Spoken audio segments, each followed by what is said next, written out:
Mi hijo me llamó estorbo como padre y me dijo que no encajaba en su nueva familia. Años después volvió llorando porque su hijo estaba perdido en las calles.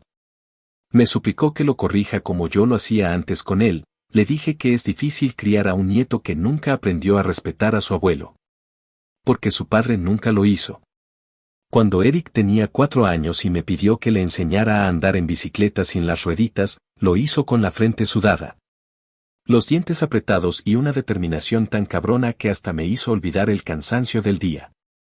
Me acuerdo que ese sábado llegué muerto del taller, con las botas oliendo a grasa vieja y las manos adoloridas de aflojar tornillos oxidados. Pero él ya estaba esperándome con el casco puesto y la bicicleta roja brillando en la acera como si fuera un Ferrari. Me gritó desde la reja que ya estaba listo, que hoy sí iba a lograrlo, y aunque mi cuerpo me pedía cama, lo miré a los ojos y supe que si le decía mañana, ese mañana se le iba a clavar como una espina.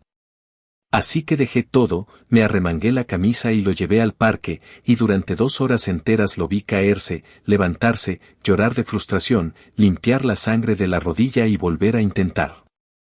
Cuando por fin logró hacer una vuelta completa sin que mi mano lo sostuviera, gritó tan fuerte que hasta un señor que paseaba a su perro le aplaudió desde lejos.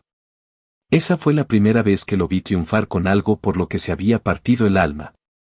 Y yo, que no soy de hacer mucho escándalo, me agaché y le dije que eso era la vida, caerte, levantarte, volverlo a intentar y no hacer berrinche cuando te toca rasparte. Él me abrazó con fuerza y dijo que cuando fuera grande quería ser como yo, fuerte, valiente y sin miedo a la grasa. Yo le respondí que si algún día me superaba, yo sería el primero en aplaudirlo.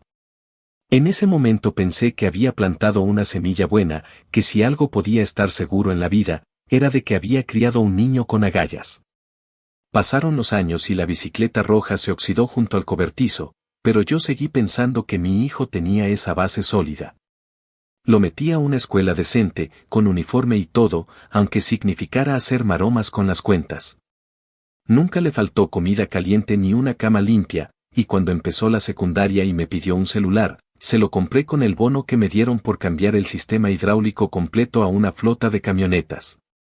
No le regalé lujos, pero cada cosa que tuvo le costó algo: lavar el coche, barrer el taller, ayudarme a organizar los repuestos. No por castigo, sino porque yo crecí sabiendo que si no le das valor a las cosas, las tiras a la primera que se rompen. Y yo quería que él entendiera eso desde temprano, que lo que uno construye con esfuerzo no se bota ni se reemplaza tan fácil. Claro que hubo peleas. La adolescencia le llegó como una patada en el estómago, se volvió contestón, quería imponer su voz en todo, se comparaba con sus amigos que tenían papás con trajes y camionetas nuevas. A veces me decía que estaba harto del olor a mecánico que yo dejaba en la casa, y una vez incluso me gritó que prefería vivir con su mamá, aunque ella no lo hubiera llamado ni para su cumpleaños. Esa noche me encerré en el baño a lavar mis manos como si la mugre se hubiera vuelto una maldición. Pero nunca dejé de ponerle la cena en la mesa ni de ir a sus juntas escolares, ni de levantarme a las 5 aunque me doliera el cuerpo entero. Porque uno como padre no deja de estar, incluso cuando el hijo se aleja sin mirar atrás. Todo se desmoronó de verdad cuando conoció a Lauren. Ella era de esas muchachas que te sonríen con todos los dientes pero los ojos te dicen que no te quieren cerca. Hija única, criada con sirvienta y con una madre que parecía más preocupada por las servilletas de tela que por el carácter de su hija. La primera vez que me la presentó, fue en una cena que yo ni siquiera sabía que iba a ser formal. Llegué en jeans, con la camisa medio planchada, y me sentaron en una mesa donde todos hablaban de viajes a Italia y de fondos de inversión. Yo traté de no desentonar, pero era obvio que sobraba. El suegro me preguntó qué hacía y cuando le dije mecánico, tengo un taller propio desde hace años, me dijo con esa sonrisita asquerosa que al menos no me faltaba trabajo. Lauren miraba todo con esa pose de superioridad pasiva, como si estuviera evaluando cada gesto mío para decidir si yo era digno de estar allí. Y mi hijo no dijo nada. No defendió, no cambió el tema, no me agarró la mano bajo la mesa ni me echó una mirada de tranquilo, papá. Solo sonreía, tenso, como si le diera vergüenza que yo existiera. Esa noche, cuando volví a casa, manejé sin prender la radio y con los nudillos tan apretados sobre el volante que me dolían los dedos. Después de eso, Eric empezó a alejarse como si le hubieran dado un mapa nuevo. Me cancelaba reuniones con excusas vagas, ya no venía al taller ni siquiera a saludar. Una tarde me pidió espacio porque quería enfocarse en construir su nueva familia, y yo intenté entender, porque uno no cría hijos para tenerlos atados de por vida, pero cuando el espacio se volvió silencio absoluto, entendí que no era independencia lo que él quería, era distancia. Y no cualquier distancia, sino la clase de corte limpio que uno hace cuando quiere olvidar de dónde viene. No le bastaba con crecer. Quería que yo desapareciera del retrato. El último golpe fue directo al estómago y sin anestesia. Un día me citó para tomar un café, y yo, ingenuo, creí que quería reconectar. Me puse mi mejor camisa, la de cuadros que aún conservaba decente, y llegué puntual. Él ya estaba sentado, con el celular en la mano, mirando por la ventana. Cuando me vio, apenas sonrió. Empezamos hablando de cosas superficiales, como si fuéramos dos desconocidos fingiendo ser civilizados, hasta que soltó lo que llevaba dentro. Me dijo que, con todo el respeto, ya no me sentía parte de su vida, que mis ideas eran anticuadas, que mi forma de ver el mundo era demasiado ruda, y que en su nueva familia él necesitaba modelos más modernos. Dijo literalmente que yo era un estorbo como padre, que no encajaba. No supe si llorar o reírme en su cara. Solo lo miré con esa calma que uno solo consigue después de años tragando mierda y dije algo que salió solo: te entiendo, hijo. Yo tampoco encajo en muchas cosas, pero no por eso dejo de ser quien soy. Pagué mi café, me levanté y me fui sin mirar atrás. Esa noche me senté en el garaje, con una cerveza caliente y el ventilador viejo moviéndose lento, y juré que no lo iba a perseguir. Que si él quería cortar el lazo, lo iba a dejar libre. Pero también juré otra cosa, en silencio y sin aspavientos, que si algún día la vida le daba vuelta la tortilla, no iba a estar ahí como el pendejo que corre a apagar el incendio. No iba a ser su plan de emergencia. No esta vez. Si mi hijo quería entender lo que cuesta dejar a alguien atrás, lo iba a aprender en carne propia, y entonces iba a saber lo que significa perder a alguien que siempre estuvo dispuesto a ensuciarse las manos por él. Esa fue la última vez que lo vi en casi 4 años. Hasta que una madrugada el teléfono sonó, y al otro lado no había un hombre orgulloso ni una voz firme. Solo había un padre hecho mierda, llorando porque su hijo se le había perdido en las calles. Y entonces supe que la vida ya había empezado a devolverle todo. Actualización 1. Pasaron poco más de 3 años desde esa última conversación en la cafetería, y durante ese tiempo aprendí a vivir con la ausencia como se aprende a caminar con una piedra en el zapato, no dejas de sentirla. Pero te acostumbras a no renquear en público. En el fondo siempre supe que algo, en algún momento, iba a romperse del lado de Eric. Nadie puede sostener una fachada tanto tiempo sin que se le empiecen a notar las grietas. A veces escuchaba cosas sueltas por terceros, clientes que conocían al suegro, una vecina que trabajaba en el mismo banco, incluso un excompañero de secundaria que me contaba que lo había visto más flaco, más ansioso, más apurado. Pero yo no preguntaba. Nunca fui de los que van por ahí averiguando lo que ya intuyen, porque hay dolores que es mejor dejar cocinándose solos. Aprendí a no buscarlo en redes sociales, a no revisar viejas fotos, a no pararme en las calles que sé que él camina. Me volqué en el taller, en los carros que no me pedían explicaciones, en la rutina, en el perro callejero que empezó a dormir bajo mi porche como si supiera que ahí nadie le iba a echar la patada. Todo lo que construí en ese tiempo, toda esa calma tensa que uno se fuerza a creer que es paz, se fue al carajo una madrugada a las 2:15 de la mañana. Cuando el celular empezó a vibrar con una insistencia que no era normal. Lo primero que pensé fue que se había muerto alguien. No hay otra razón para que a esa hora suene el teléfono, y menos desde un número que no tengo registrado. Contesté con esa voz seca que solo usas cuando el sueño todavía te arrastra por dentro y el cuerpo no sabe si es real o pesadilla. Lo que escuché al otro lado me sacudió como un golpe seco en la nuca. Era Eric.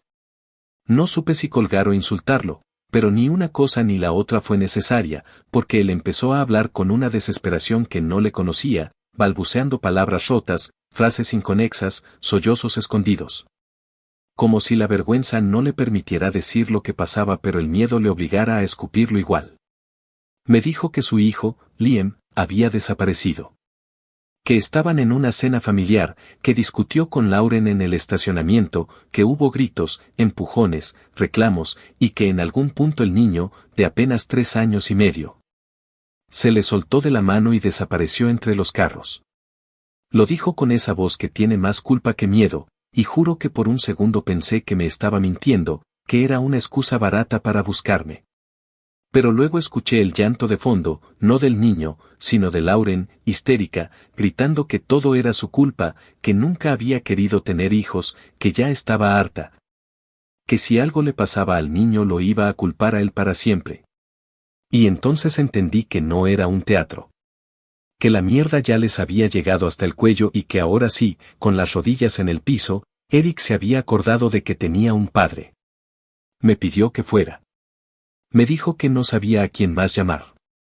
Que yo era el único que podía encontrarlo. Que si había alguien en el mundo que pudiera calmarlo, era yo. Y ahí fue cuando sentí que algo dentro de mí se fracturaba de nuevo. Porque no lo estaba diciendo como un hijo que confía, sino como un hombre derrotado que por fin entendió que lo que despreció era exactamente lo que necesitaba. Me quedé en silencio, mirando el techo, con los dientes apretados y la garganta seca. Y entonces le dije algo que no fue planeado, que no venía de la rabia, sino de ese rincón frío donde uno guarda lo que ya no se puede decir con amor. Le dije que era muy difícil criar a un nieto que nunca aprendió a respetar a su abuelo, porque su padre nunca lo hizo. No hubo gritos. No hubo reproches. Solo un silencio tan largo que me pareció eterno. Y después de eso, su voz quebrada, diciendo por favor, como si esas 2 palabras pudieran deshacer los años de indiferencia. Colgué sin promesas. Me quedé sentado en el borde de la cama, con las manos en las rodillas y los ojos clavados en el suelo. Pensé en quedarme. Pensé en no ir. Pensé en todo el dolor que me había costado alejarme. Pero entonces pensé en el niño. En ese crío que apenas conocía mi existencia, pero que llevaba mi sangre y que, sin saberlo, estaba viviendo la misma desprotección que yo había sentido cuando su padre me cerró la puerta. Y eso fue suficiente. Me puse los jeans más cómodos, la camiseta negra que uso cuando tengo que arremangarme en serio, y salí con el corazón hecho piedra. No iba a salvar a Eric. Iba por el niño. Manejé hasta el centro comercial donde lo habían perdido. Era uno de esos complejos enormes de tiendas, con múltiples entradas, estacionamientos desordenados, luces por todos lados, y una sensación de caos que a esas horas se multiplica por 10. Al llegar, lo primero que vi fue la patrulla con las luces parpadeando y un par de oficiales hablando con una mujer que parecía a punto de romperse en 1000 pedazos. Eric estaba sentado en la acera, con la cara entre las manos, temblando como si estuviera a punto de vomitar. Me acerqué sin decirle nada. Me vio de reojo, no se levantó, no habló. Apenas levantó una ceja como si con eso bastara.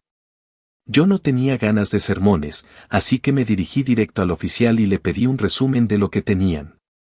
Me reconoció de inmediato, uno de esos tipos que había llevado su carro al taller una vez y al que le había regalado un filtro de aceite porque le vi el presupuesto justo.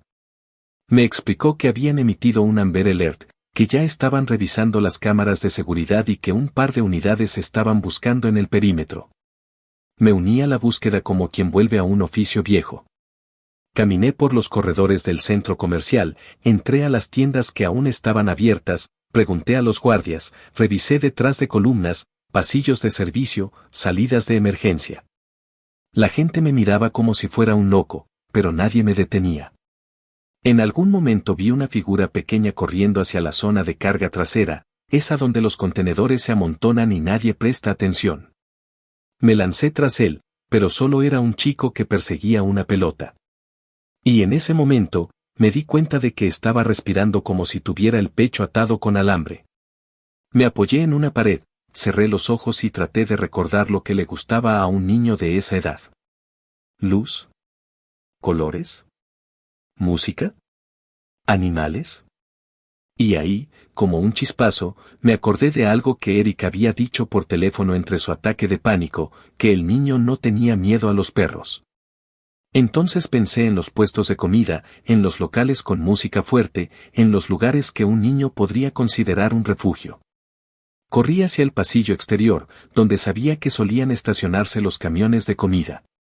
En ese momento ya no sentía las piernas, pero el impulso era más fuerte. Y ahí, entre las sombras y el ruido lejano de la ciudad que no duerme, vi un pequeño bulto acurrucado junto a una máquina expendedora, con una mochilita de dinosaurios y un perrito sarnoso lamiéndole la cara. Me detuve en seco. No grité. No corrí. Me acerqué despacio, me agaché a una distancia prudente y le hablé con voz baja, casi susurrando. Le dije que me llamaba José, que yo era el abuelo, que su papá estaba preocupado y que si quería, podíamos caminar juntos de regreso. El niño me miró con ojos enormes, llenos de confusión y miedo. No dijo nada, pero no se echó para atrás. Le pregunté si le gustaban los perros, y él asintió con la cabeza. Le dije que ese perrito parecía tener hambre y que seguro quería volver con nosotros. Entonces, como si esa fuera la contraseña mágica, se levantó, me dio la mano y caminamos los tres, él, yo y el perro, de vuelta al estacionamiento, donde el mundo entero nos esperaba con el alma suspendida. Cuando nos vieron llegar, hubo un segundo de silencio absoluto. Lauren gritó su nombre y corrió a abrazarlo, mientras lloraba como si estuviera pariendo arrepentimiento. Eric se quedó paralizado. Yo le puse una mano en el hombro y le dije, con toda la calma del mundo, que esa noche no era para discursos ni reconciliaciones. Que él tenía que aprender lo que significaba estar ahí por alguien, no cuando es fácil, sino cuando el suelo tiembla. Luego me arrodillé, abracé a mi nieto y sentí, por primera vez en años, que el vacío que me había dejado mi hijo se llenaba con algo distinto, con la certeza de que, a pesar de todo, aún podía sostener a alguien que valía la pena. Y eso, por ahora, era suficiente. Actualización 2. Amaneció con el cielo encapotado y un olor a humedad que se colaba por todas las rendijas de la casa, como si hasta el clima supiera que esa jornada no iba a traer paz. Había traído al niño a casa después de que los oficiales terminaron de llenar su reporte, no porque alguien me lo ordenara, sino porque se notaba en el aire que, en ese momento, nadie más estaba capacitado para tranquilizarlo. Lauren había colapsado por completo, le temblaban las manos, gritaba por todo, no entendía una instrucción sin levantar la voz y se notaba que no tenía el más mínimo control sobre sí misma. Eric no estaba mucho mejor. Tenía la camisa rota del hombro, el cuello bañado en sudor, el cabello pegado a la frente como si hubiera salido de una pelea. Se mantenía al borde del colapso, como si solo le bastara un empujón para caerse de cara. Los policías, después de hablar conmigo y corroborar que el niño no presentaba signos de lesiones ni nada que indicara abuso, me dijeron que podían autorizar que se quedara conmigo al menos por esa noche. Mientras ellos derivaban el reporte al Departamento de Servicios de Protección Infantil. El oficial más veterano, uno que me conocía del barrio y que una vez me trajo su motocicleta para que le ajustara los frenos, me dijo bajito, con esa voz que viene de la experiencia, mire, don José. Este niño está más seguro con usted que con esos dos ahorita. Quédese con él, y nosotros nos encargamos del resto. Llegamos a casa cerca de las 5:30 de la mañana. El niño venía dormido, abrazando al perrito callejero que había recogido, ese animalito flaco, con el pelo como esponja vieja, pero con los ojos más leales que muchos humanos. Lo envolví en una manta vieja que aún olía a cloro y lo cargué hasta el cuarto de huéspedes, el que había estado vacío por años. Ese que solo usaba cuando algún cliente del interior se quedaba atrapado en Houston por alguna reparación larga. Busqué sábanas limpias, una almohada que no estuviera tan plana, y traté de hacer el cuarto lo más cálido posible. Le dejé la puerta entreabierta, puse un vaso de agua en la mesita de noche y me aseguré de que la perrita se acostara cerca de él, al pie de la cama. No me preguntó dónde estaba su mamá. No pidió a su papá. Solo me miró con los ojos grandes, oscuros, y se acurrucó en silencio como si esa fuera la forma que tenía de protegerse del mundo. Yo no dormí esa noche. Me quedé sentado en la cocina, con una taza de café tan frío como mi estómago, repasando en la cabeza cada detalle de la madrugada, cada palabra, cada gesto. Cada puta señal que durante años había ignorado sobre la forma en que mi hijo se había convertido en lo que era. No podía dejar de pensar en lo irónico que era todo. Ese niño que dormía ahora en mi casa, con su cara sucia y las uñas rotas, era el mismo al que me habían prohibido ver, al que me habían negado desde el primer día, como si yo fuera una amenaza. Como si mi existencia ensuciara esa imagen que Lauren y su familia querían construir. Me habían tratado como a un animal salvaje, como a una pieza del pasado que convenía olvidar. Y ahora, cuando todo se les había derrumbado, no solo recurrían a mí, sino que no tenían ni la capacidad de sostener lo que habían dejado caer. Me quedé mirando la taza, con los dedos apretados alrededor del asa, pensando que si no respiraba con cuidado, la iba a partir contra la pared. A las 7 en punto me llamó la oficial encargada del caso.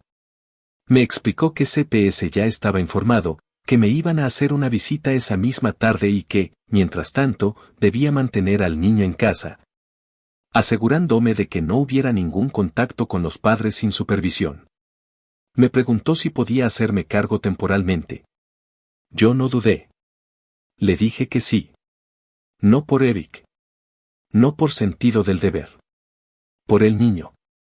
Porque lo vi en ese rincón, encogido, abrazando a un perro callejero como si fuera su única certeza, y entendí que ese niño no podía volver a ese caos sin que algo dentro de él se rompiera para siempre. Me pidieron algunos datos, revisaron antecedentes por teléfono, y me confirmaron que alguien de su equipo estaría pasando por la casa entre la 1 y las 3 de la tarde. Me levanté con el cuerpo pesado, me bañé como si estuviera sacando años de dolor del cuerpo, y salí a comprar algunas cosas, pañales, leche, cereal, un cepillo de dientes infantil, ropa básica. Mientras pagaba en la tienda, la cajera me preguntó si había vuelto a ser papá, y por primera vez en mucho tiempo me escuché decir con total claridad, no. Soy abuelo. Y el niño está conmigo ahora. Cuando regresé, el niño ya estaba despierto. Se había sentado en la cama sin llorar, solo mirando por la ventana, con la perrita a su lado. Me acerqué despacio y le pregunté si tenía hambre. Me dijo que sí con la cabeza. Bajó en silencio, se sentó en la mesa con las piernas colgando y empezó a comer el cereal sin hablar. Yo no le presioné. No le hice preguntas. Solo me senté frente a él, con la taza caliente esta vez, y esperé. Después de unos minutos, me dijo con voz bajita que había escuchado a su mamá decir que él era un problema. Que por eso lo había dejado ahí. Me tragué el coraje como si fuera un vidrio. Le dije que no era un problema, que a veces los adultos dicen cosas cuando están asustados o enojados, pero que eso no significaba que fueran ciertas. Le dije que él era valiente, que había hecho lo correcto al quedarse quieto, que el perrito también lo había ayudado y que ahora estaban los dos seguros. Me miró sin sonreír, pero con un brillo en los ojos que me bastó para saber que al menos por ese instante se sentía protegido. La visita de CPS fue larga. Mandaron a una trabajadora social joven, muy amable, con un acento del sur que me recordó a mi madre. Revisó la casa, tomó nota de todo, seguridad, limpieza, espacio. Le mostré las compras, el cuarto, el baño. Me preguntó por mi historial médico, por mis ingresos, por mi rutina. No me sentí ofendido. Entendí que era parte del proceso. Cuando llegó el momento de hablar de Eric, no mentí. Le conté que mi hijo y yo habíamos estado distanciados por años, que él había decidido sacarme de su vida porque no se sentía cómodo con mis maneras, que yo lo había dejado ir porque uno no puede obligar a nadie a quererlo. Ni siquiera a un hijo. Le mostré los mensajes impresos, los correos que me enviaron donde me decían que no podía acercarme a Liam porque no compartía los valores de su familia. Que el taller no era un entorno saludable para un niño y que ellos ya estaban construyendo algo mejor. Ella leyó todo con atención, sin opinar. Luego se sentó frente a mí y me dijo que, en principio, todo parecía estar en orden, pero que iban a investigar más a fondo antes de tomar decisiones permanentes. Me agradeció la disposición, Tomó una foto del niño para el informe y se fue dejándome una lista de números de contacto por si algo pasaba. Esa noche, después de bañarlo, de cepillarle los dientes y de ponerle el pijama nuevo que le quedaba un poco grande, me pidió que me sentara a su lado hasta que se durmiera. Lo hice sin pensarlo. Se giró en la cama, abrazó al perro como si fuera una almohada y me preguntó si se podía quedar conmigo hasta que deje de ser un problema. Le respondí que aquí no había problemas, que solo había personas que necesitaban un poco más de cuidado. Se quedó dormido en menos de 5 minutos. Yo no me moví por una hora entera. Me quedé ahí, escuchando su respiración, viendo cómo el pecho se le subía y bajaba, pensando en la cantidad de veces que Eric me dijo que yo no entendía nada de emociones, que era frío, que no sabía criar con amor. Me pregunté cuántas veces ese niño se habrá dormido con los gritos de fondo. ¿Cuántas veces se habrá sentido solo aún estando rodeado de gente? Y sentí una furia tan honda que no supe si llorar, gritar o patear la pared. Pero no hice nada de eso. Me levanté con cuidado, cerré la puerta y me fui a la cocina a hacer lo único que sé hacer cuando todo se me revuelve por dentro, encender la cafetera y preparar un plan. Porque si ese niño iba a quedarse conmigo, entonces iba a hacerlo bien. Aunque me costara todo lo que me quedaba. Porque si el mundo ya le había fallado una vez, yo no iba a ser el siguiente en soltarle la mano. Actualización 3. Pasaron apenas 6 días desde aquella madrugada caótica en que el niño apareció en mi puerta abrazando a un perro callejero y con la mirada rota como si, a su corta edad, ya supiera lo que significaba no ser prioridad para nadie. Y aunque en tiempo parecía poco, dentro de mi casa esos días se sintieron como una vida entera. El primer amanecer con Liam bajo mi techo fue extraño, pero no incómodo. Se despertó sin hacer ruido, caminó hasta la cocina arrastrando los pies, se sentó en la silla más cercana y me observó preparar el desayuno sin abrir la boca. No pidió nada, no exigió atención, no se comportó como esos niños a los que les sobran juguetes y berrinches. Solo me miraba, como si tratara de entender si yo también iba a desaparecer. Le serví un plato de cereal con rodajas de plátano y se lo comió en silencio, mientras yo, con la espalda encorvada sobre la encimera, lo observaba de reojo tratando de no abrumarlo con mi presencia. Cuando terminó, se levantó, llevó su plato al fregadero y preguntó si podía salir al porche a jugar con la perrita. Le dije que sí. Y fue la primera vez que me dijo gracias. Desde ese momento, cada día fue un pequeño ejercicio de adaptación, no solo para él, sino para mí. Tuve que ajustar mi rutina completa, levantarme más temprano para prepararle el desayuno antes de salir al taller, llevarlo conmigo en una silla vieja que acomodé al fondo con un cobertor y una caja de juguetes improvisada. Preparar almuerzos más balanceados, poner una televisión pequeña en el escritorio de la oficina del taller para que pudiera ver caricaturas mientras yo trabajaba. E incluso adaptar uno de los lockers como casillero para que tuviera un lugar donde guardar sus cosas. No era la casa de una niñera profesional ni un centro de cuidado certificado, pero era cálido, era constante y, sobre todo, era real. Él lo sabía. Lo sentía. En sus gestos, en cómo se acercaba sin miedo a los clientes, en cómo llamaba a los autos por colores y les ponía nombre como si fueran mascotas, se notaba que ya entendía que ese lugar, aunque ruidoso y lleno de grasa, era seguro. El día jueves recibí una llamada de CPS. Me informaban que tanto Eric como Lauren ya habían sido entrevistados, que estaban revisando el caso de forma integral y que, por protocolo, iban a implementar un plan de custodia temporal con visitas supervisadas. No me sorprendió. Era lo lógico. Me preguntaron si estaba dispuesto a continuar como tutor provisional mientras se definía la situación legal del niño. Les dije que sí sin titubear. Me agradecieron, me explicaron que el lunes siguiente me visitarían nuevamente para revisar los avances y, sobre todo, para comenzar el proceso de formalización del cuidado. Me colgué el teléfono en el hombro, terminé de instalar una bujía, y luego me senté en una caja de herramientas vacía, mirando al niño jugar con una tuerca como si fuera un volante. Fue entonces cuando me cayó encima todo el peso de lo que estaba ocurriendo. No solo estaba cuidando a mi nieto. Estaba reparando, sin buscarlo, Toda una línea rota de crianza que su padre dejó tirada como si no valiera nada. La primera visita supervisada ocurrió ese sábado. Me indicaron que debía hacerse en mi casa, bajo mi presencia, con una duración máxima de 1 hora.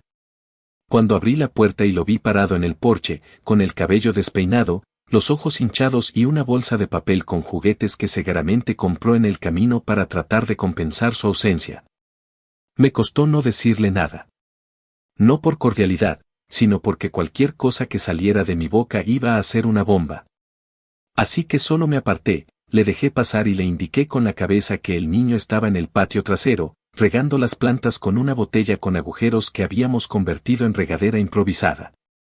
Él lo vio, caminó despacio, se arrodilló a su lado y le dijo, en voz bajita, que lo había extrañado. El niño levantó la vista, lo miró sin moverse y le respondió que había estado bien. Nada más. No corrió a abrazarlo. No lloró. No gritó. Y yo sentí que en ese silencio se escondía toda la mierda que su padre no había querido ver en años. Durante esa hora se esforzó por mostrarse presente.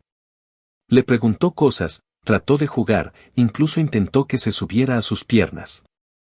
Pero el niño estaba distante, como si supiera que ese afecto era temporal, que en cualquier momento se iba a evaporar como lo había hecho antes. Yo los observaba desde la cocina, con los brazos cruzados, sin intervenir, dejando que el tiempo hiciera su trabajo.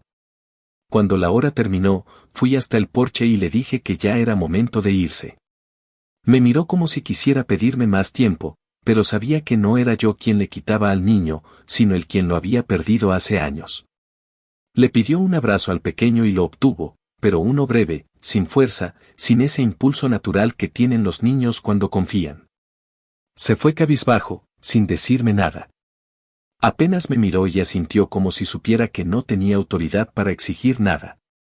Esa noche, mientras acostaba a Liam y le leía un cuento sobre un tren que no se detenía aunque la montaña fuera empinada, me preguntó por primera vez por su papá. Me dijo si él también se iba a ir, si iba a desaparecer como antes. Le dije que no lo sabía, pero que lo que sí podía prometerle era que él no iba a quedarse solo otra vez. Me abrazó por el cuello y me dijo que le gustaba mi casa porque no olía a perfume fuerte ni a gritos. No supe si reír o llorar. Solo le acaricié el cabello y le prometí que, mientras estuviera bajo mi techo, nadie le iba a soltar la mano. Cuando se durmió, fui hasta el taller y me senté en la oficina con las luces apagadas. Pensé en todo lo que estaba haciendo. En cómo, sin haberlo planeado, estaba criando de nuevo. Pero esta vez desde el cansancio, desde la experiencia, desde el dolor de haberlo hecho mal una vez. Porque aunque nunca fallé como padre por falta de amor, sí cometí errores. Y lo peor fue que cuando los corregí, ya era tarde. Al día siguiente recibí la segunda visita de CPS. Esta vez vinieron 2 personas, una para hablar conmigo y otra para interactuar con el niño. Lo observaron jugar, me preguntaron por sus horarios, por su alimentación, por sus hábitos de sueño, y me pidieron que completara algunos formularios para avanzar con la tutela temporal. Les entregué todo. Me dijeron que tanto Eric como Lauren habían sido informados de las condiciones impuestas por el tribunal y que, si querían recuperar la custodia, tendrían que asistir a terapia. Cumplir con las visitas sin incidentes y demostrar que estaban en capacidad emocional de criar al niño. Me advirtieron que eso tomaría tiempo. Les dije que yo no tenía prisa, pero que esperaba que fueran exigentes. Porque ya una vez se les dio la oportunidad de formar una familia y la usaron para romperla desde dentro. Esa tarde, cuando cerré el taller y volví a casa, encontré al niño dormido en el sofá, con la perrita encima, como si fueran un solo cuerpo. Me senté en el otro extremo, los observé un rato, y pensé que a veces las familias no se construyen con sangre ni con apellidos, sino con la voluntad de quedarse cuando todo el mundo se va. Y si para eso yo tenía que volver a cargar con la responsabilidad que mi hijo no supo sostener, entonces lo haría. Porque la verdadera venganza no siempre viene con gritos ni con castigos. A veces, la forma más dura de devolverle al mundo su mierda es demostrar que sí se puede hacer mejor. Y yo iba a hacerlo. Aunque me costara la espalda, el sueño y cada centavo que tuviera. Porque ese niño no iba a repetir la historia. No en mi casa. No bajo mi nombre. Y no mientras yo tuviera fuerza para sostenerlo.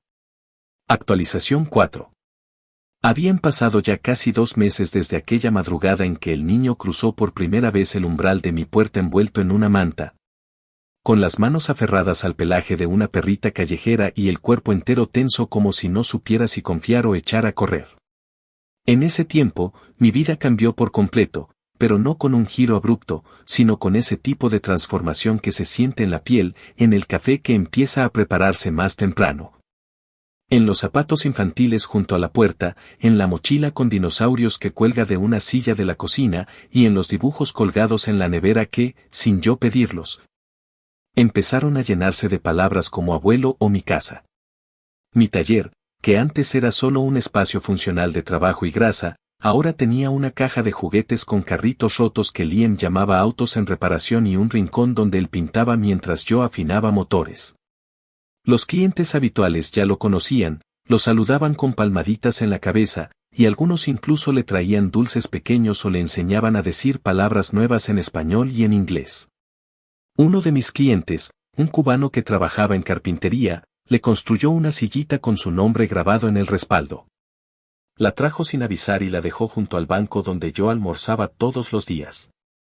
Liam la usó de inmediato, como si siempre hubiera sido suya. Yo también cambié, pero a mi manera. Empecé a notar mis propias fallas pasadas reflejadas en los pequeños detalles. Cuando me desesperaba porque Liam no quería comer algo, en lugar de gritar o tensarme como lo hacía con Eric en el pasado, me obligaba a respirar, a buscar otra forma. A intentar desde el cariño lo que antes imponía con rigidez. Cuando el niño rompía algo, me tragaba el impulso de regañarlo y le explicaba que arreglarlo juntos era parte del juego. Incluso con cosas simples, como cuando se orinó en la cama una noche y vino a despertarme llorando, yo mismo le cambié la sábana sin decirle nada, lo abracé. Lo llevé al baño y le conté que su papá había hecho lo mismo cuando tenía su edad. Él se rió entre dientes, se limpió la cara con la manga de la pijama y se volvió a dormir sin pesadillas. Esas pequeñas diferencias me dolían más que cualquier reproche, porque me dejaban claro que con Eric yo había hecho lo mejor que pude, pero no lo suficiente. La Corte de Familia se involucró oficialmente cuando el informe de CPS fue presentado ante la jueza del condado. Yo recibí la notificación una mañana de martes, junto con la citación para presentarme en una audiencia de evaluación. Al leer el documento, me temblaron las manos como si de pronto todo lo que había construido en esa semana se pudiera deshacer con una firma. No porque no confiara en lo que había hecho, sino porque conozco el sistema. Porque he visto cómo la burocracia se traga casos que deberían ser simples, y porque Lauren y Eric, por más ausentes e irresponsables que hayan sido, tenían una ventaja de base, eran los padres biológicos. Pero yo no iba a quedarme cruzado de brazos. Me preparé como si fuera a la guerra. Llevé todos los documentos, las fotos, las cartas de referencia de mis clientes, las recomendaciones del pastor del barrio. Incluso un testimonio de la señora que vende comida frente al taller y que veía al niño todos los días a la misma hora recibiendo su jugo y su sándwich. Pedí a la trabajadora social que redactara un informe detallado del entorno, los progresos del niño y su comportamiento desde que vivía conmigo. Cuando entré a esa sala con las paredes de madera vieja, con su bandera desgastada al fondo y el aire acondicionado zumbando como abeja borracha, sentí que llevaba el corazón expuesto. Estaban allí Eric, con una chaqueta que no le quedaba y el rostro pálido, y Lauren, que apenas me miró, sentada rígida y con los labios fruncidos como si estuviera por enfrentarse a su propio reflejo. La jueza era una mujer de unos 60, con el rostro sereno y la voz firme. Escuchó a todas las partes con atención. El abogado de servicios familiares expuso los hechos con una precisión fría pero justa. Habló del incidente, de las entrevistas, del historial de ausencias, de los correos donde explícitamente se me prohibía ver al niño. Lauren se descompuso en la silla, murmurando que eso estaba fuera de contexto, que habían sido malinterpretadas. La jueza no levantó ni una ceja. Le pidió silencio. Luego me tocó hablar a mí.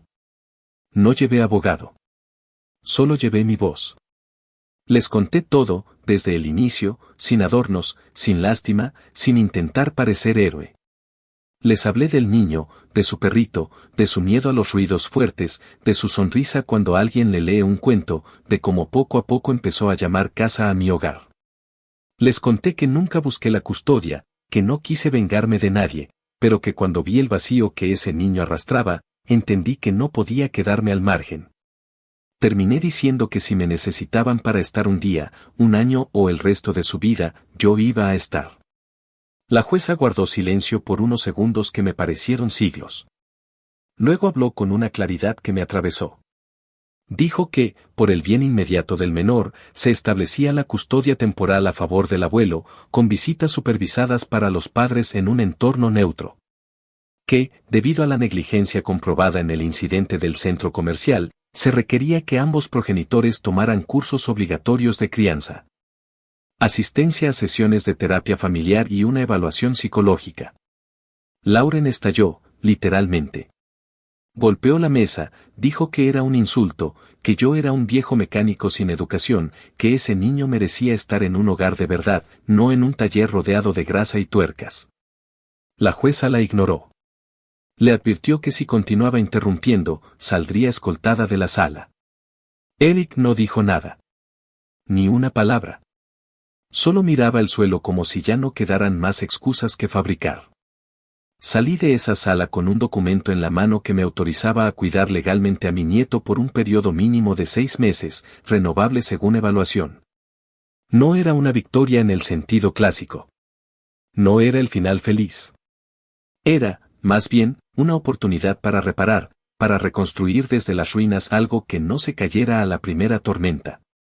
Me detuve en el estacionamiento, llamé al taller para avisar que no abriría esa tarde, y me fui directo al preescolar donde Liam pasaba las mañanas. Lo recogí en la reja, le compré un helado, y nos sentamos en una banca del parque a mirar los patos. Me preguntó si podía quedarse conmigo más tiempo. Le respondí que sí. Que al menos 6 meses más. Me abrazó sin decir nada. Yo apreté los labios y miré hacia el cielo, como si pudiera encontrar allí una explicación de por qué diablos la vida nos da estas segundas vueltas tan dolorosas. No la encontré, pero en ese momento no importaba. Esa noche, al acostarlo, me pidió que le contara una historia que no fuera de libros. Le conté una de su padre, de cuando tenía su edad, de cuando una vez se cayó de la bicicleta y se raspó todo el brazo pero no quiso llorar. Le conté que yo le curé la herida con agua oxigenada y que le preparé chocolate caliente después, y que esa noche me dijo que cuando fuera grande quería ser como yo.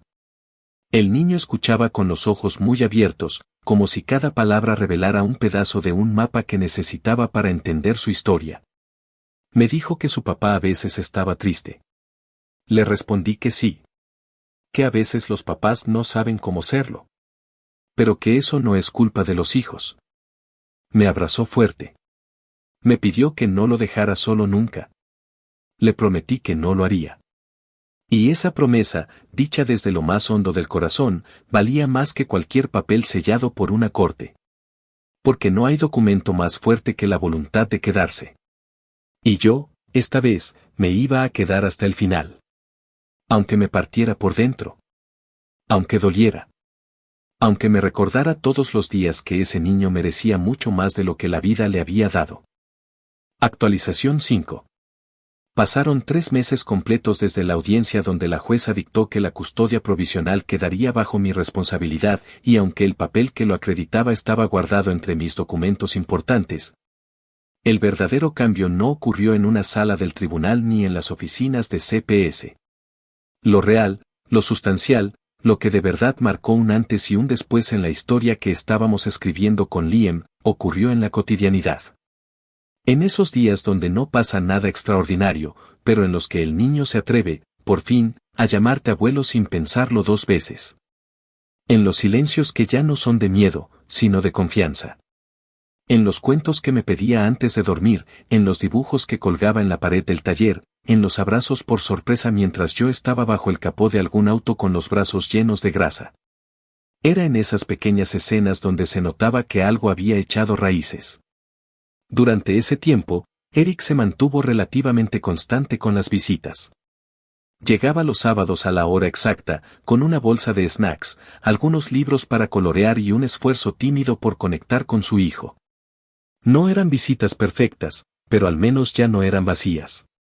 Escuchaba. Se esforzaba. Respondía preguntas sin evadir. Algunas veces incluso se arrodillaba a su altura para explicarle cosas en lugar de soltarle órdenes, algo que jamás le vi hacer antes. Yo lo observaba desde la cocina o desde el porche, según donde se desarrollara la visita, y aunque no intervenía, sí anotaba en una libreta los avances y retrocesos. No por malicia, sino porque sabía que eventualmente CPS pediría una actualización detallada. Y no pensaba improvisar. Una tarde, mientras Lien jugaba con unos bloques y Eric intentaba ayudarlo a construir una torre, lo escuché decirle, sin mirar hacia mí, que quería llevarlo un día al parque, solo él. No gritó, no lo impuso, no lo pidió con soberbia. Fue un comentario casi casual. Pero yo lo entendí de inmediato. La semana siguiente, durante la visita mensual de la trabajadora social, lo mencioné. Le dije que Eric quería una visita sin supervisión, que ya había cumplido con varias sesiones de terapia, que había completado el curso de crianza y que se notaba un cambio, aunque todavía quedaban rastros del viejo orgullo. Ella me escuchó en silencio. Me agradeció el informe, tomó notas, y me prometió que elevaría la solicitud. 2 semanas después llegó la respuesta, una visita sin supervisión de 2 horas, en un entorno público y bajo seguimiento indirecto. No era libertad total, pero era un paso. Acordamos que sería un sábado, en el parque que quedaba a 5 cuadras de mi casa. Yo los acompañé hasta la entrada, les entregué una mochila con agua, galletas, protector solar y una muda de ropa por si acaso. Eric tomó a su hijo de la mano, lo saludó con una sonrisa nerviosa y se lo llevó por el sendero de tierra. Me quedé en una banca cercana, lo suficientemente lejos como para no intervenir, pero cerca para poder ver si algo iba mal. Lo observé cargar al niño en los hombros, empujarlo en los columpios, tirarse con él por el tobogán. Por un momento, se parecían a lo que debieron ser siempre. Y eso me dolió más de lo que debería. No por celos. No por nostalgia. Sino porque me hizo pensar que tal vez, solo tal vez, si yo hubiera tenido ese mismo tipo de segundas oportunidades con mi hijo, otra habría sido nuestra historia. Cuando regresaron, Lien venía sucio, sonriente y hablando como loro. Me contó que habían visto una ardilla, que Eric le compró un helado y que juntos construyeron una cabaña con ramas caídas. Me mostró un dibujo que hicieron en una servilleta. Era él, Eric y la perrita, que ahora tenían nombre fijo, Chispa. Dijo que quería enmarcarlo. Yo le dije que buscaríamos un marco bonito. Eric me miró a los ojos por primera vez en semanas. No con desafío, no con vergüenza, sino con algo nuevo. Algo que no supe identificar al instante. Luego supe que era, gratitud. Al domingo siguiente, recibí una llamada suya. Era tarde, cerca de las 10 de la noche. Me dijo que necesitaba hablar. Le dije que el niño ya dormía. Me respondió que no era por el niño. Que era conmigo. Llegó a la media hora. Traía la barba crecida, la cara pálida y las manos metidas en los bolsillos de una sudadera vieja que yo mismo le regalé cuando tenía 17. Se sentó en la mesa de la cocina como cuando era adolescente, mirando los azulejos, evitando mi mirada. Me dijo que estaba agotado. Que cada paso que daba con su hijo le recordaba todo lo que no hizo conmigo. Que había noches donde no podía dormir por el simple hecho de haberme llamado estorbo. Que sabía que yo no necesitaba escucharlo decir lo siento, pero que si no lo decía, no iba a poder seguir adelante. No contesté de inmediato. Solo lo miré. Estaba ahí, frente a mí, sin escudos, sin sarcasmos, sin esa maldita arrogancia que siempre lo acompañaba. Le pregunté por qué justo ahora. Me dijo que la otra noche, cuando su hijo se le abrazó por el cuello en el parque y le dijo te extrañé, papá, sintió algo que nunca antes había sentido, miedo de volver a perderlo.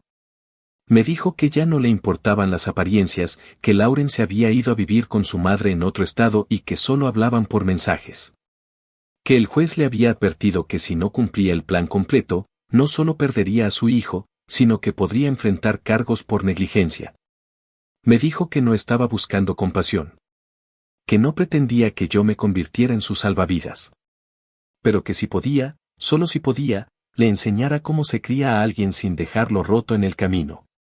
Le respondí que no tenía un manual. Que si lo tuviera, no estaríamos donde estábamos. Le dije que yo también me equivoqué. Que fui duro, que fui terco, que hubo veces donde puse la disciplina por encima del cariño. Pero que siempre estuve. Que jamás lo abandoné. Que si algo me dolió más que su desprecio, fue haberme dado cuenta demasiado tarde de que no se enseña solo con reglas. También con presencia. Me pidió que lo dejara venir más días, que quería aprender, que no quería volver a ser el tipo que cierra la puerta en la cara de quien lo ama. Desde entonces, empezó a llegar también los miércoles. Venía después del trabajo, con las manos sucias de bodega y el uniforme mal doblado.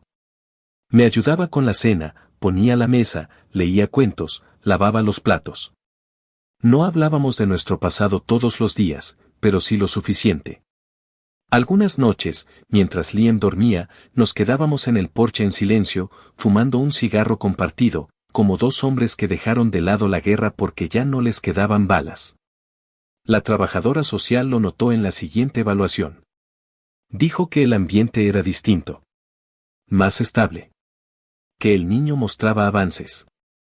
Que su lenguaje era más rico, que ya se atrevía a preguntar sin miedo, que su apego era evidente, no solo conmigo, sino con su padre. Pero también nos advirtió que todo esto era aún frágil. Que bastaba una recaída para tirar abajo lo construido. Lo entendimos. Ninguno de los dos discutió. Esa noche, al cerrar la puerta, me quedé mirando el retrato que colgaba en la pared de la sala, una foto vieja de Eric, con su bicicleta roja y las rodillas raspadas.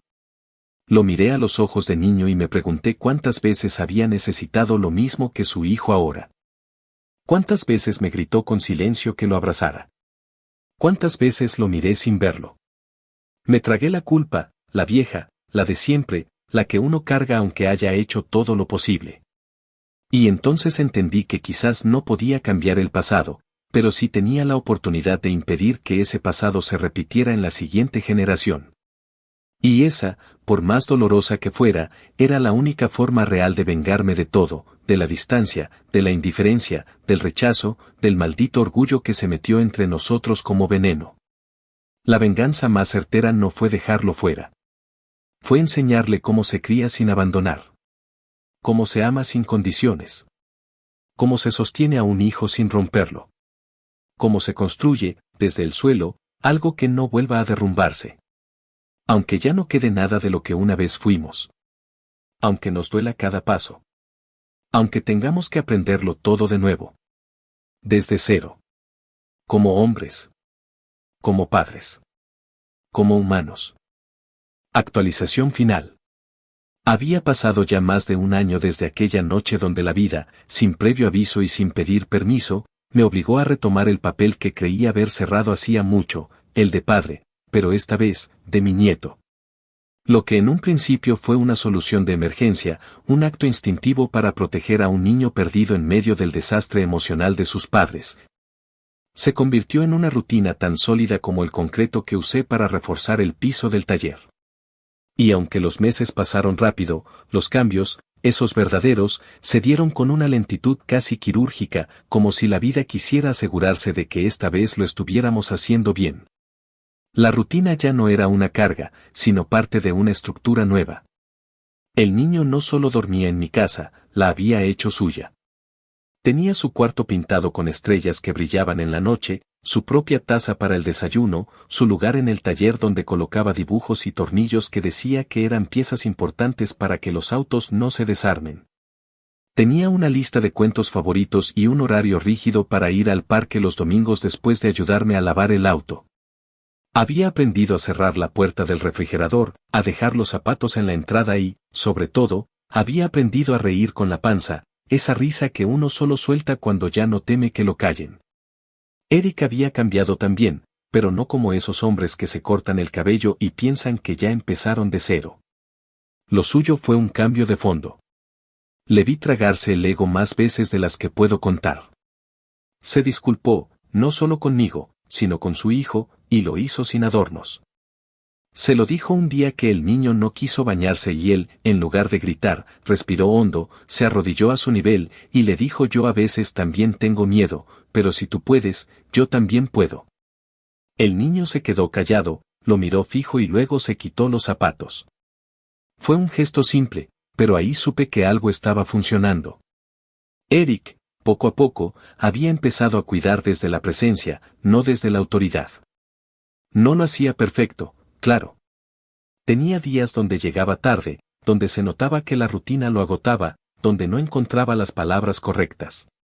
Pero ya no escapaba. Ya no delegaba. Ya no me usaba como escudo. Ahora me miraba de frente, con los ojos cansados pero sinceros, y me pedía consejo sin disfrazarlo de reclamo. Incluso había empezado a ahorrar para rentar un apartamento más cerca, y algunas veces, mientras lavábamos los platos juntos, me contaba planes, miedos, cosas que antes hubiera guardado en silencio por orgullo. Ya no éramos padre e hijo distantes.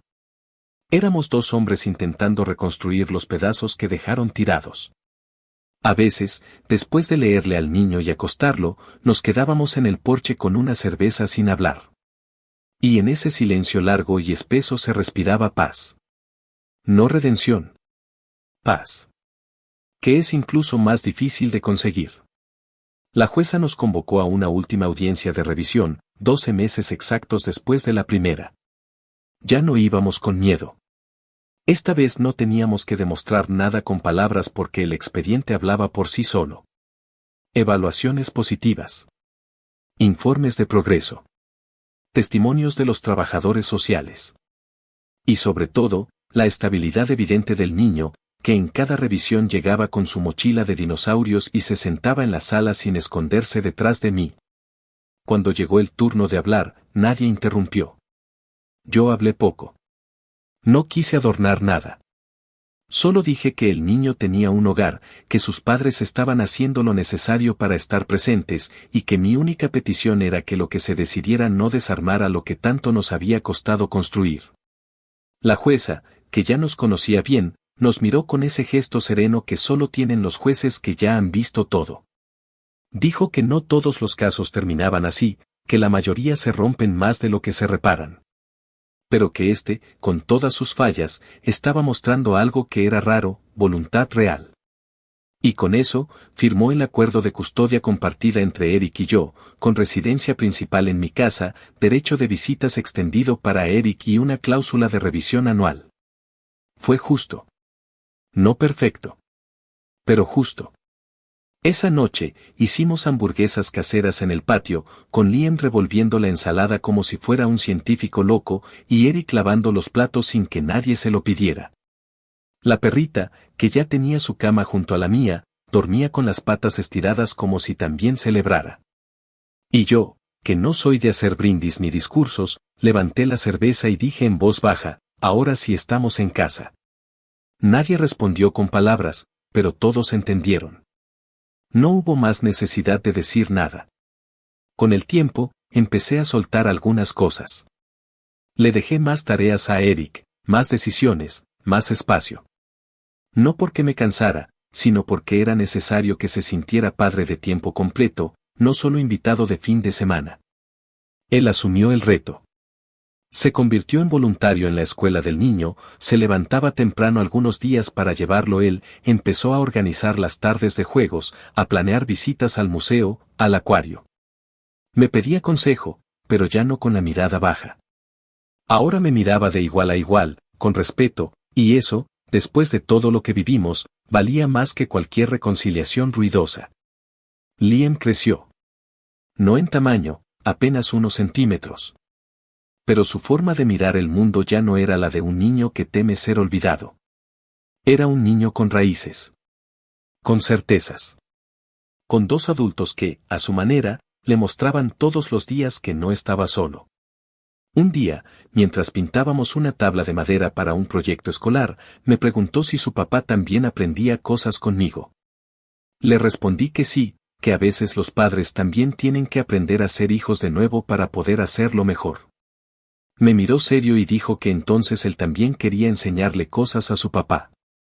Que le iba a enseñar a pedir perdón sin miedo. Y yo, que ya no me quiebro con cualquier cosa, tuve que irme al baño a mojarme la cara, porque supe que había entendido todo mejor que nosotros a su edad. Hoy, mientras escribo esto en una libreta vieja que encontré en el taller, con el sonido del auto elevándose en el montacargas y el niño riéndose con Eric mientras intentan inflar una llanta de bicicleta, me doy cuenta de que la venganza que alguna vez imaginé, esa en la que mi hijo volvía derrotado a pedirme ayuda, se convirtió en algo mucho más poderoso. Porque sí, volvió. Roto. Desesperado. Suplicando. Pero en vez de hundirlo, lo obligué a reconstruirse. No por mí. No por culpa. Por su hijo.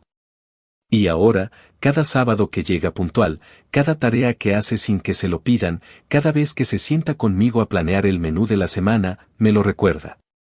No hace falta que me dé las gracias. Cada esfuerzo suyo es su forma de hacerlo. Y si alguna vez dudé de si valía la pena quedarme cuando me quisieron fuera, hoy tengo la respuesta en la risa de un niño, en el cansancio bueno de los días largos, en el respeto ganado sin imponerlo a la fuerza. Y en la certeza de que no hay revancha más cabrona que demostrar, con hechos, que el que te llamó estorbo terminó aprendiendo de ti lo que nunca quiso reconocer. Porque ahora él también tiene a alguien que lo llama papá. Y ese alguien, cada vez que me mira, me recuerda que valió la pena no cerrar la puerta.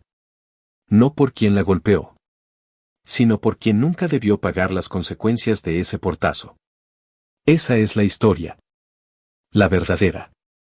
Y aunque no tenga aplausos ni finales con música de fondo, tiene algo que muchos no logran, continuidad. Y eso, después de todo, es lo que mantiene a una familia viva. Aunque haya nacido entre ruinas. Aunque haya tenido que aprenderlo todo desde cero. Aunque el dolor haya sido el maestro más cruel que nos tocó. Porque lo aprendimos. Porque no lo repetimos. Porque lo hicimos distinto. Por él. Por nosotros. Por lo que viene.